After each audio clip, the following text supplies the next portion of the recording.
మీలో ఎంతమందికి కన్నడ భాష అర్థమవుతుందో నాకు తెలియదు, కానీ ఆ మాటల వెనుక ఉన్న బాధ మాత్రం ప్రతి పవన్ కళ్యాణ్ అభిమానికి అర్థమవుతుంది.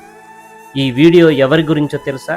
రాజకీయ కక్షతో ఒక మనిషిని ఆర్థికంగా కొంగదీయాలని ఒక రాష్ట్ర ముఖ్యమంత్రి స్థాయి వ్యక్తి ఒక సినిమా హీరోపై సాగించిన అప్రకటిత యుద్ధం గురించి వినండి.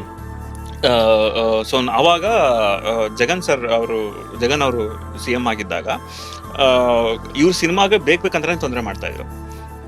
ಭೀಮ್ಲಾ ನಾಯಕ ಆಗಿರ್ಬೋದು, ಮತ್ತೆ ಅವಾಗ ಇನ್ನೊಂದು ಸಿನಿಮಾ ಯಾವುದು, ನಮ್ಮ ವಕೀಲ್ ಸಾಬ್ ಇದಕ್ಕೆಲ್ಲ ಏನ್ ಮಾಡ್ಬಿಟ್ರು ಅಂದ್ರೆ 100 ರೂಪೀಸ್ಗೆ ಪ್ರೈಸ್ ಕ್ಯಾಪ್ ಮಾಡ್ಬಿಟ್ರು. ಕಲೆಕ್ಷನ್ ಇದು ಮಾಡ್ಬೇಕು ಅಂತ ಜನ ಅದನ್ನ ಹೆಂಗ್ ಪರ್ಸನಲ್ ಆಗಿ ತಗೊಂಡ್ರು ಅಂದ್ರೆ ನೀನೇನು ಇವಾಗ 100 ರೂಪಾಯಿ ಇಟ್ರೆ ಅವ್ರ ಕಲೆಕ್ಷನ್ ಕಮ್ಮಿ ಆಗಿಲ್ಲ ಅಂತ ನೀನ್ ಇದ್ ಮಾಡಿದಿಲ್ಲ, ನಾನು 10 ಸರಿ ಸಿನಿಮಾ ನೋಡ್ತೀನಿ, ಐ ವಿಲ್ ಮೇಕ್ ಶೋರ್ ನನ್ನ ಶೇರು 1000 ರೂಪೀಸ್, ನಾನು 1000 ರೂಪೀಸ್ ಶೇರ್ ಹಾಕ್ತೀನಿ. 10 ಸರಿ ಸಿನಿಮಾ ನೋಡಿ 100 ರೂಪಾಯಿ ಟಿಕೆಟ್ ಪ್ರೈಸ್ ಇಟ್ಟು 100 ಕೋಟಿ ಇದನ್ನ ಮಾಡ್ಸಿರೋದು తెలుగు ఆడియన్స్. ಅದು ఆ క్రేజు పవన్ కళ్యాణ్ అవుతుంది. ఒక సినిమా విడుదలవుతుంటే పండగలా జరుపుకోవాల్సిన రాష్ట్రంలో కర్ఫ్యూ వాతావరణం సృష్టించారు. టికెట్ రేట్లు తగ్గించి థియేటర్ల యజమానులు కడుపు కొట్టారు. 100 కోట్ల బిజినెస్ జరిగే చోట 10 రూపాయల టికెట్ పెట్టి వెక్కిరించారు. అర్ధరాత్రి జీవోలు, థియేటర్ల దగ్గర పోలీసుల మోహరింపులు. ఇదంతా ఎందుకు?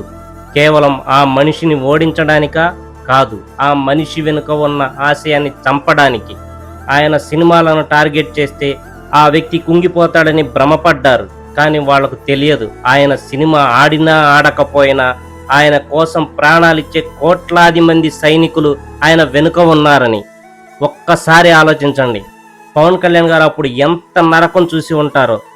తన వల్ల వేల మంది డిస్ట్రిబ్యూటర్లు, ఎగ్జిబిటర్లు రోడ్డున పడుతున్నారన్న బాధ ఆయన్ని ఎంత దహించి ఉంటుందో. అయినా సరే ఒక్కనాడు కూడా ఆయన వెనకడుగు వేయలేదు. జగన్మోహన్ రెడ్డి గారు మీరు అణచాలని చూసిన ప్రతిసారి ఆయన ఒక నిప్పు కణంలా పైకి లేచారు. ఈ కన్నడ సోదరుడు చెప్తున్న ఈ మాటలు చాలు ఆ రోజు పవన్ కళ్యాణ్ ఎంతటి ధర్మయుద్ధం చేశారో చెప్పడానికి.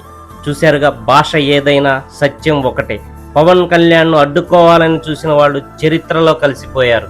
కానీ ప్రజల గుండెల్లో ఉన్న పవన్ కళ్యాణ్ మాత్రం బాక్సాఫీస్ రికార్డులను దాటి ప్రజా నాయకుడిగా ఎదిగారు.